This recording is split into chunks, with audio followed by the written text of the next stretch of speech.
नमस्कार, आप देख रहे हैं राजीव टाइम्स। आपके साथ मैं हूं आराधना नामदेव। आज बात करते हैं कोर्ट के फैसलों पर। बार बार जो फैसले आ रहे हैं उन पर क्यों सुप्रीम कोर्ट को रोक लगानी पड़ रही है। और आज हम बात करने वाले हैं ऐसे ही एक मामले की जहां सुप्रीम कोर्ट ने इलाहाबाद हाई कोर्ट से उस फैसले पर रोक लगा दी है जिसमें हाई कोर्ट ने कहा था कि नाबालिग लड़की के ब्रेस्ट पकड़ना और उसके पजामे का नाड़ा तोड़ना रेप या अटेम्प्ट टू रेप या रेप का प्रयास नहीं है। सुप्रीम कोर्ट ने इस फैसले को संवेदनहीन और अमानवीय बताया है। जस्टिस BR गवई और जस्टिस AG मसी की बेंच ने इस केस पर बुधवार को सुनवाई की और कहा कि हाई कोर्ट के फैसले में पूरी तरह से असंवेदनशीलता दिखाई गई है। सुप्रीम कोर्ट ने केंद्र और उत्तर प्रदेश सरकार को नोटिस जारी किया है और उनसे इस मामले पर जवाब मांगा है। इस फैसले के बाद कानूनी एक्सपर्ट्स, राजनेताओं और अन्य लोगों ने हाई कोर्ट के फैसले की आलोचना की थी, जिसके बाद सुप्रीम कोर्ट ने खुद इस मामले की सुनवाई करने का फैसला लिया। इलाहाबाद हाई कोर्ट ने 17 मार्च को यह विवादास्पद फैसला सुनाया था।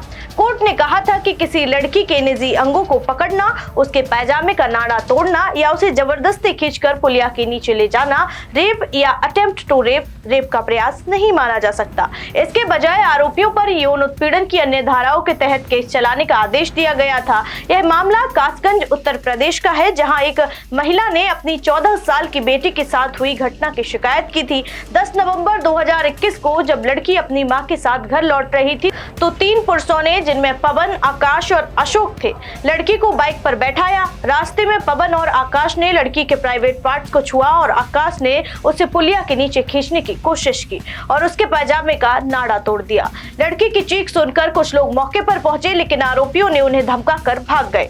इसके बाद पीड़िता की मां ने पुलिस में शिकायत की, लेकिन पुलिस ने कोई कार्रवाई नहीं की। फिर अदालत में शिकायत दायर की गई और कोर्ट ने आरोपियों के खिलाफ IPC की धारा और पॉक्सो एक्ट के तहत केस दर्ज किया। इलाहाबाद हाई कोर्ट ने इस मामले में आरोपियों पर रेप या अटेम्प्ट टू रेप का आरोप हटाकर यौन उत्पीड़न की अन्य धाराओं के तहत मामला चलाने का आदेश दिया था। सुप्रीम कोर्ट ने इस फैसले को गलत और संवेदनहीन माना है और इस पर रोक लगा दी है। यह फैसला इसलिए भी महत्वपूर्ण है क्योंकि सुप्रीम कोर्ट ने इससे पहले भी ऐसे मामलों में महत्वपूर्ण फैसले दिए हैं। इससे पहले 2021 में बॉम्बे हाई कोर्ट की नागपुर बेंच ने भी एक ऐसा ही फैसला दिया था, जिसमें कहा गया था कि यदि कोई व्यक्ति बिना त्वचा से संपर्क के नाबालिग को अनुचित तरीके से छूता है तो इसे यौन उत्पीड़न नहीं माना जाएगा। हालांकि यह फैसला सुप्रीम कोर्ट द्वारा निरस्त कर दिया गया था।